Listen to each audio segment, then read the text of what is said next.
साथियों, स्वागत है आप सभी का आरबीएससी सीबीएसई हिंदी ज्ञान के इस भाग में। आज हम भक्त कवियत्री कक्षा 11 के अनुसार इनके व्याख्याओं का अध्ययन करेंगे। देखिए, आपके पाठ्यक्रम में जो व्याख्या दी गई है, प्रथम व्याख्या कि मेरे तो गिरधर गोपाल दूसरों ना कोई। देखिए, इस काव्यांश के माध्यम से यदि मैं इसके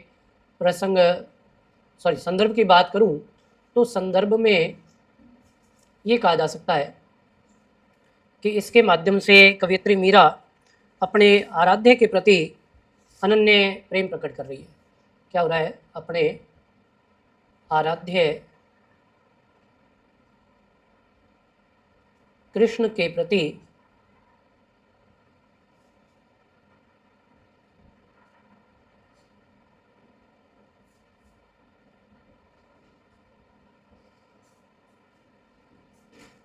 तो ये आप इसके संदर्भ में लिख सकते हैं।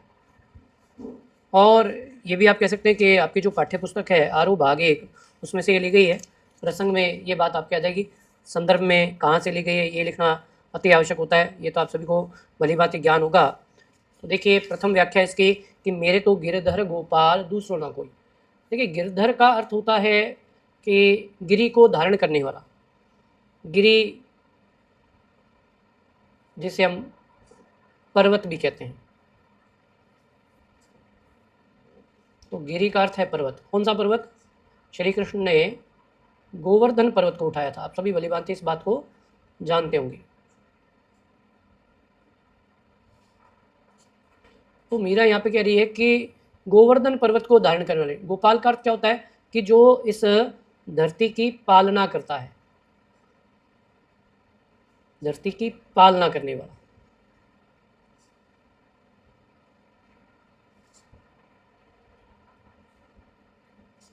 तो कवित्री मीरा कह रही है कि गोवर्धन पर्वत को धारण करने वाले तथा इस धरती की पालना करने वाले जो हैं, अर्थात श्री कृष्ण, उनके अतिरिक्त दूसरा मेरा कोई नहीं है। उनके अतिरिक्त मेरा अन्य कोई नहीं है। आगे लिखा है, जाके सिर मोर मुकुट मेरो पति सुन, कि जिनके सिर पर, जिन्होंने अपने मस्तक पर मोर मुकुट धारण कर रखा है, वही मेरे क्या है? पति हैं। अर्थात इस काव्यांश के माध्यम से, इस पंक्ति के माध्यम से मीरा कृष्ण को अपना पति, परमेश्वर, स्वामी स्वीकार कर रही है। देखिए, इसके उपरांत लिखा है छांडी दई। छांडी दई का अर्थ होता है छोड़ देना। छांडी दई अर्थात छोड़ दिया।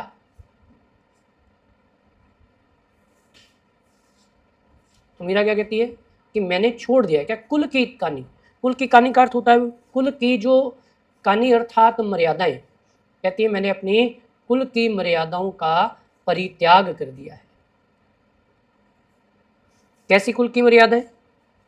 कि राजमहलों को त्याग दिया है, राजसी वस्त्रों और आभूषणों को त्याग दिया, तो वो कुल की मर्यादाएं हैं, उनका मैंने परित्याग किया है।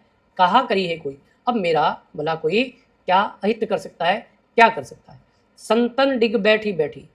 देखिए, संतन शब्द यहाँ थोड़ा सही प्रिंट नहीं हुआ है, संतन ऐसा लिखा जाएगा, वहाँ गलत लिखा गया है। संतन डिग बैठी बैठी।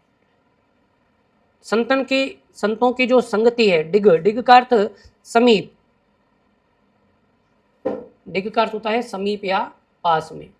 कि मैंने संतों की संगति कर, संतों के पास बैठकर उनसे ज्ञान की बातें करते हुए लोकलाज का परित्याग कर दिया है। लोकलाज की जो सांसारिक लज्जा है, अर्थात सांसारिक लज्जा के अनुसार स्त्रियों का घर से बाहर निकलना, अन्य व्यक्तियों की संगति करना, तो मीरा ने क्या किया? संतों की संगति की। इस कारण वो कह रही है कि मैंने लोकलाज भी खो दी है। अंशुमन जल सींची सींची प्रेम वेली बोल। अंशुमन जल अर्थात आंसुओं के जल से सींच सींच कर मैंने प्रेम रूपी बेल को बोया है। अर्थात मेरी प्रेम रूपी बेल आंसुओं के जल से सिंचित होकर अब परिपक्व हो गई है।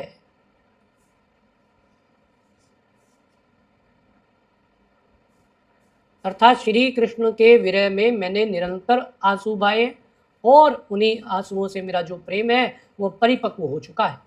अब तो बेली फैली गई आनंद फल हुई।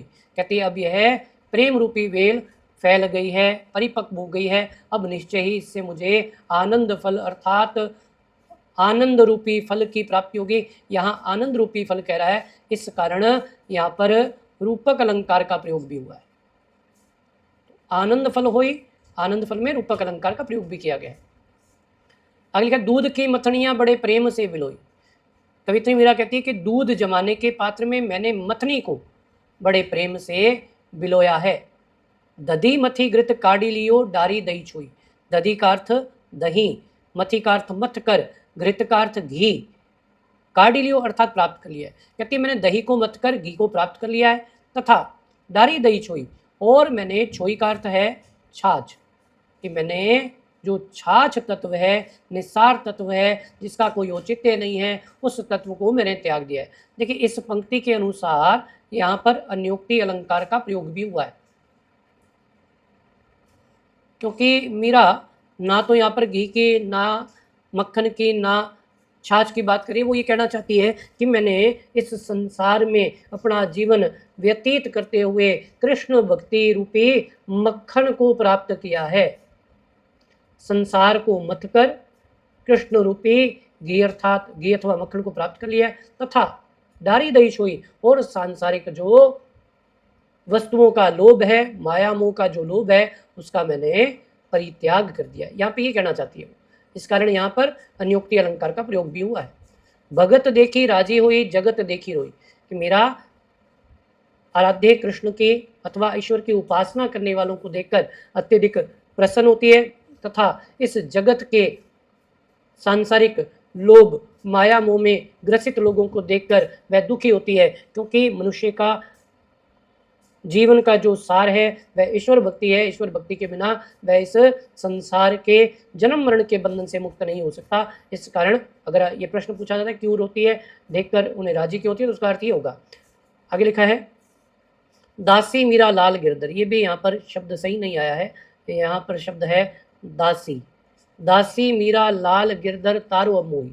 मीरा कह रही है कि हे प्रभु, हे राधे श्री कृष्ण, मैं आपके चरणों की दासी हूँ, तारो अब मोही। जिस प्रकार आपने अपने अन्य भक्तों और पापियों का उद्धार किया है, उसी प्रकार मुझे अपनी दासी जानकर, मुझे अपने चरणों की सेविका जानकर मेरा भी उद्धार करें, अर्थात मुझे मोक्ष प्रदान करें। तो ये आपकी इस अध्याय की जो व्याख्या दी गई है वह है। अगर इसके विशेष की बात की जाए तो विशेष में आप क्या लिख सकते हैं, थोड़ी सी उसकी बात भी कर लेते हैं। देखिए एक तो पहली बात तो आप ये लिख सकते हैं कि यहाँ पर अन्योक्ति अलंकार का प्रयोग अभी अभी मैंने आपको बताया था कि दधी मथी घृत काढ़ी लियो डारी दही छोई, उस पंक्ति में अन्योक्ति अलंकार का प्रयोग किया गया है। दूसरी बात करूं तो इसमें मीरा अपने आराध्य को अपना अति प्रियतम स्वामी स्वीकार करती है, एक आप ये भी लिख सकते हैं। इसके अलावा यहाँ पर यह भी कहा जा सकता है कि अंत्यानुप्रास अलंकार का प्रयोग हुआ है।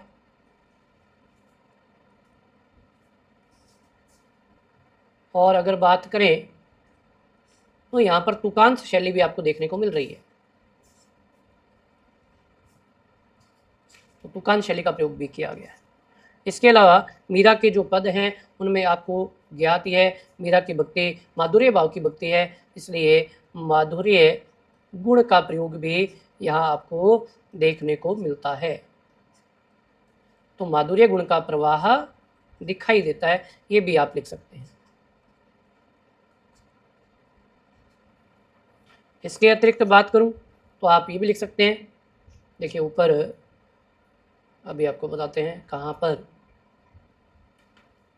देखिए यहाँ लिखा है बैठी बैठी, यहाँ लिखा है सींची सींची। तो ये जो बैठी बैठी सींची सींची है, इनमें पुनरुक्ति प्रकाश अलंकार का प्रयोग हुआ है, वो भी आप इसमें आसानी से लिख सकते हैं। तो यहाँ लिख सकते हैं आप कि बैठी बैठी सींची सींची में पुनरुक्ति प्रकाश अलंकार का प्रयोग हुआ है।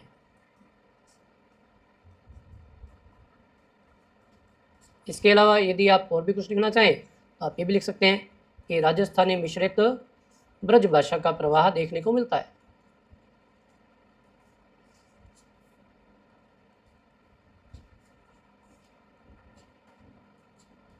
राजस्थानी मिश्रित ब्रज भाषा का प्रयोग किया गया है। तो साथियों, ये थी आपके भक्त कवियत्री मीरा की व्याख्या। इससे अन्य जो अध्याय हैं उसकी व्याख्या भी इसी प्रकार आपको अध्ययन करवाई जाएगी। यदि आपको वीडियो पसंद आया हो और ये सभी बातें समझ में आई हो तो निश्चय ही अपने मित्रों के साथ साझा कीजिए और इसी प्रकार हमारे चैनल से जुड़े रहें।